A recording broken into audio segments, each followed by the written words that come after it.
Hello student, तो इस video में हम आपको क्लास 9th का हिंदी गोधूली भाग 1 का चैप्टर नंबर 4 का हम लोग देखने वाले। देख सकते हैं गोधूली भाग 1 का क्लास 9th का विद्यार्थी के लिए यहाँ पर चैप्टर नंबर 4 का लाल पान की बेगम का इसका पूरा अध्याय यानी क्वेश्चन आंसर करवाने वाले हैं। आप लोग जितने भी छात्र छात्रा क्लास 9th के स्टूडेंट हैं तो सभी लोग इस वीडियो को पूरा देखिएगा, अंत तक देखिएगा। इसका पूरा हम क्वेश्चन आंसर आपको बताएंगे, ठीक है। तो यहाँ अभ्यास आपको यहाँ से शुरू होता है, तो हम लोग यहाँ से शुरुआत करेंगे फर्स्ट क्वेश्चन से। इसका पूरा आंसर क्वेश्चन आपको बताने वाले हैं। आप लोग वीडियो को पूरा देखना है, अंत तक देखना है, ठीक है। अगर आप लोग इस क्वेश्चन को नहीं बनाया अभी तक तो फटाफट जो इस तरह से आपको बता रहे हैं उस तरह से आप लोग बना लीजिएगा, ठीक है। बोर्ड परीक्षा में बहुत ही हेल्पफुल होगा और साथ में जो वार्षिक परीक्षा आपको क्लास 9th में होने जा रही है उसमें भी आपको हेल्पफुल होगा, ठीक है। तो देखिए पहला क्वेश्चन क्या कर रहा है, बिरजू की माँ को लाल पान का बेगम जो है ना क्यों कहा गया। बिरजू की माँ जो है उनका लाल पान को बेगम कहा गया, क्यों कहा गया, तो आइए हम समझते हैं यहाँ पर क्यों कहा गया।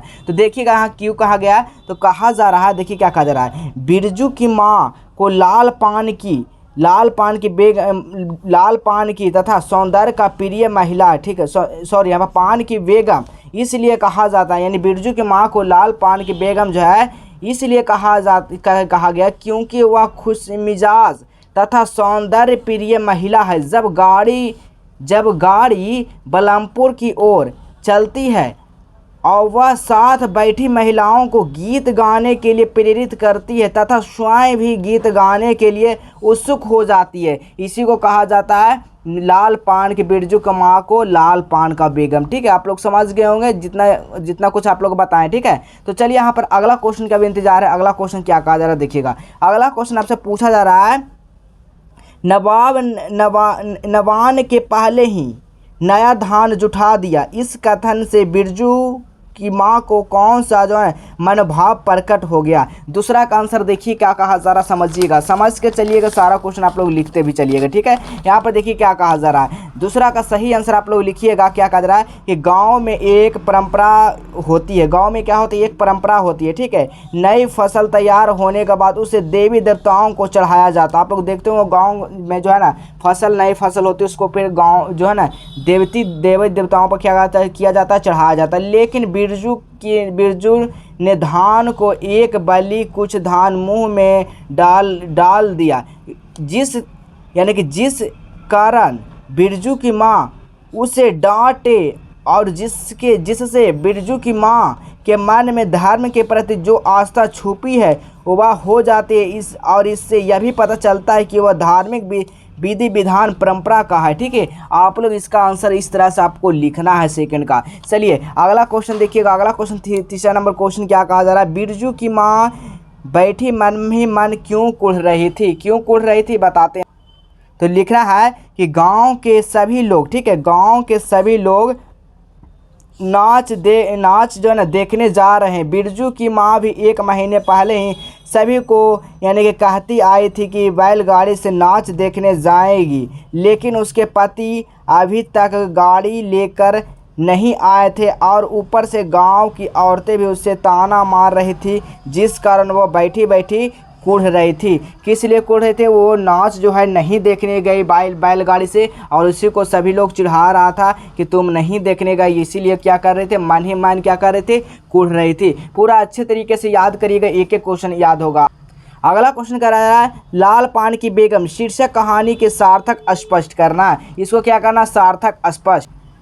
तो कहा जा रहा है फणीश्वर नाथ रेणु द्वारा लिखित लाल पान का बेगम कहानी का एक मनोवैज्ञानिक यानी अंचालिक कहानी है जो ग्रामीण परिवेश की तरह इशारा करती है। जिस तरह गांव की औरतें उसे लाल पान की बेगम कहती है क्योंकि ये सारी कहानियाँ उसी इर्द गिर्द घूमती है, इसलिए कहानी का शीर्षक उसे उपनाम पर रख दिया गया है, ठीक है। 4 का ऑप्शन 4 का जो सही आंसर हो जाएगा यही आंसर हो जाएगा, ठीक है। चलिए अब यहाँ पर व्याख्या करना है, कैसे व्याख्या करना है यहाँ पर समझिएगा। व्याख्या करना है यहाँ पर 4 मन पट, ठीक है, 4 मन पट जुट का पैसा क्या हुआ, धरती पाव न पड़ते हैं, ठीक है, धरती पर पाव ही न पड़ते, इसका क्या होगा व्याख्या, इसके बारे में करना। तो लिखना है प्रस्तुत पंक्ति फणीश्वर नाथ रेणु द्वारा लिखित लाल पान का बेग। अब किसके द्वारा लिखा गया? फणीश्वर नाथ रेणु के द्वारा लिखा गया, जो शीर्षक कहानी से लिया गया, जिसके गांव के लोगों को मानसिकता अच्छे तरीके से वर्णन किया गया है। किस तरीके से किसी व्यक्ति की बढ़ती हुई खुशी को देखकर ईर्ष्या और दोष के भाव जो है प्रकट हो जाते हैं। 5 का आंसर यहाँ पर कंप्लीट हो गया। चलिए 6 नंबर क्वेश्चन देखिए क्या कर रहा है। 6 नंबर क्वेश्चन कर रहा है 10 साल की चंपिया जानती है कि यानी शकरकंद छीलते समय कम से कम 12 बार माँ उसे बाल पकड़कर यानी कि झकझोरेगी, छोटी छोटी खोट निकाल कर गालियाँ देगी। इस कथन से चुंपिया के प्रति माँ की किस मनोभावना के अभिव्यक्ति हुआ? देखिए इसे मासिक परीक्षा में भी आपको क्वेश्चन पूछा गया था हाल ही फिलहाल में, तो आपको मासिक परीक्षा के लिए बेहतर तैयारी हो जाएगा, सारा को आप लोगों को याद कर लेना है। देखिएगा 6 का आंसर होगा यह कथन बिरजू की माँ को गुस्सैले प्रवृत्ति तथा यानी कि तुम की मिजाजी का दर्शाता है, जबकि व्यक्ति गरीबी के जूझता है। क्रोध उसके लिए यानी कि कुंडली माँ यानी कि कुंडली जो है ना पाक माँ कर सांप की भांति बैठा रहता और तकनीकी भी गलती होने पर परंतु निकल पड़ता। ठीक यही चंपिया के माँ के साथ हो रहा था। दूसरी तरफ चंपिया को सुधार कर नेक बनाने के लिए कोई आगे जो है ना गलती ना करे, इसलिए उस पर बार बार क्रोध करने का क्या किया भाव हो सकता है। यही आपका 6 का सही आंसर हो जाएगा। 6 का इतना ही आपको लिखना है। चलिए 7 नंबर क्वेश्चन देखिएगा। 7 नंबर क्वेश्चन क्या कहा जा रहा है? 7 नंबर क्वेश्चन कह रहा है बिरजू की माँ का भाग ही खराब है, जो ऐसा गोबर गणेश घरवाला उसे मिला कौन सा ये शौक मौज दिया है उसके मर्द ने कोल्हू के बैल की तरह खटा कर सारी उम्र काट दी।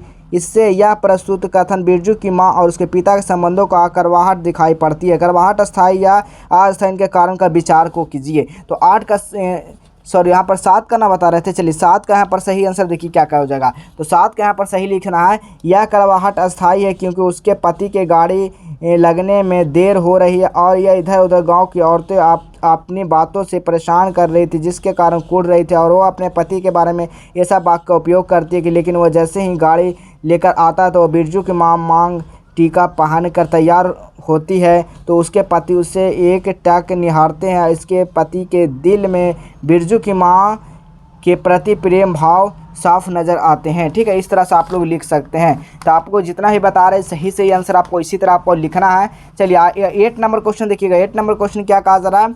कहानी में बिरजू और चंपिया के चंचलता और बालमन, ठीक है, बालमन के कुछ उदाहरण प्रस्तुत करना है। तो यहाँ पर क्या करना है? प्रस्तुत करना है।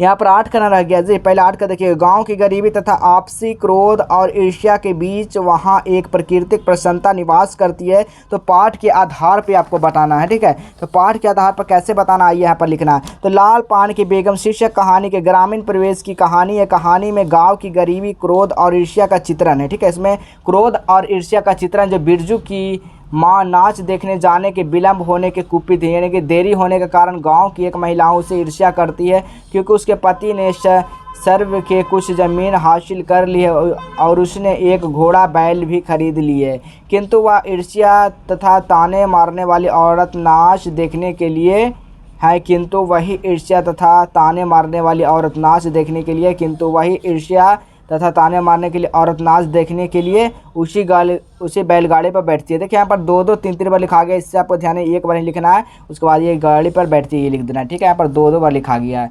चलिए अगला क्वेश्चन देखिएगा। 9 नंबर क्वेश्चन क्या कहा जा रहा है? कहानी बिरजू तथा चंपिया के चंचलता और बलराम को कुछ प्रस्तुत करना है। तो क्या प्रस्तुत करना है यहाँ पर देखिएगा। कहा जा रहा है, क्या कहा जा रहा है? इस कहानी के चंपिया जो बिरजू की बहन और उसके जिस प्रकार की गीत गाने के चक्कर में जो है ना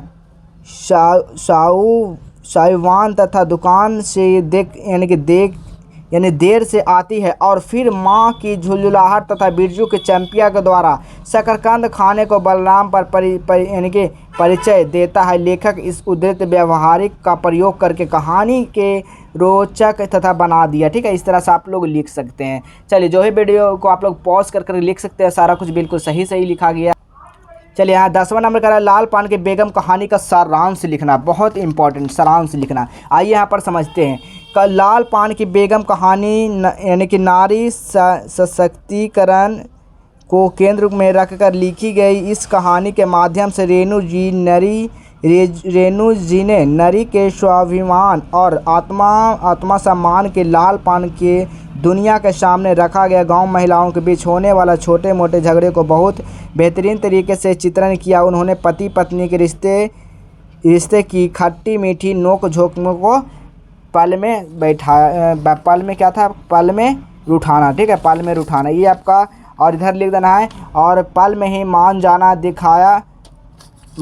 और दिखाया, साथ ही, ठीक है, साथ ही ग्रामीण जीवन के जो मेलों और पल की मान जाना भी दिखाया। साथ ही ग्रामीण जीवन के मेलों में नाच का महत्व दिखाया गया, जिसे देखने के लिए बड़े बच्चों तक जो है उत्साह होते हैं। इस तरह से आप लोग लिख सकते हैं, बिल्कुल सही। अब यहाँ पर जो लास्ट क्वेश्चन है, आप लोग लास्ट क्वेश्चन इसका आप लोग खुद कर लीजिएगा, ठीक है। पूरा आप लोग इस चैप्टर का हम बता दिए, ठीक है। तो आप लोग वीडियो को अच्छा लगा तो लाइक कर दीजिएगा। मिलेंगे अब अगला चैप्टर अमृत, ठीक है, अमृत नगर का, ठीक है। अगले चैप्टर में ये क्वेश्चन देखेंगे। आप लोग वीडियो को पूरा देखिए, जहाँ तक होता आप लोग शेयर करिए अपने दोस्तों के पास, मित्रों के पास। यहाँ पर सारा सब्जेक्ट का, ऑल सब्जेक्ट का तैयारी कराया जाता है, चाहे वो क्लास 9th को चाहे क्लास 10th को, ठीक है।